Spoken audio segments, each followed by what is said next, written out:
দেশে জ্বালানি তেলের সংকট নেই বলে দাবি বাংলাদেশ পেট্রোলিয়াম কর্পোরেশন বিপিসির। তবে যুদ্ধ পরিস্থিতিতে পর্যাপ্ত জ্বালানি নিয়ে উদ্বেগ শিল্প উদ্যোক্তাদের।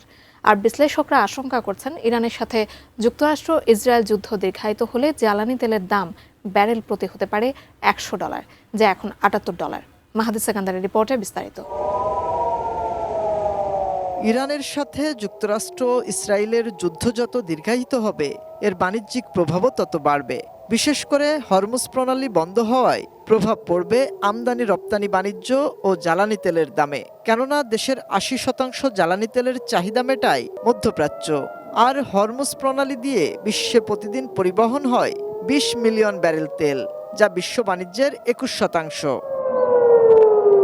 বাংলাদেশ পেট্রোলিয়াম কর্পোরেশনের তথ্য অনুযায়ী দেশে জ্বালানি তেল ডিজেলের মজুদ আছে 14 দিন, পেট্রোল 15 দিন, অকটেন 28 দিন, জেট ফুয়েল 55 দিন আর ফার্নেস অয়েল 93 দিনের।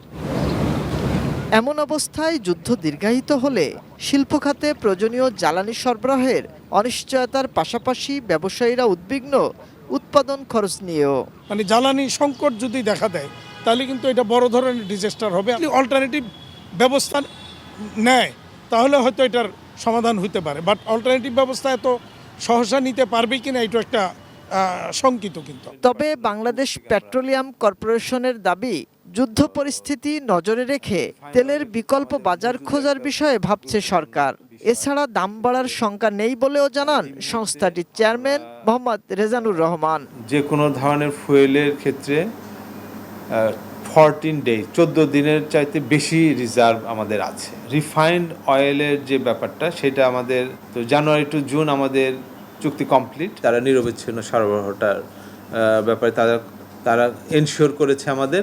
দ্রুতই তেলের মজুদ বাড়ানোর পাশাপাশি জ্বালানি তেলের ব্যবহারে মিতব্যয়ী হওয়ার। আন্তর্জাতিক বাজারে তো জ্বালানি মূল্য দেখা যাচ্ছে যে $10 মতো পার ব্যারেল বেড়ে গেছে, এটা $79-80 কাছে চলে গেছে ক্রুড অয়েল এগুলো, এবং এটা $100 চলে যেতে পারে বলে। মাহাদি সেকেন্দার, এটিএন নিউজ, ঢাকা।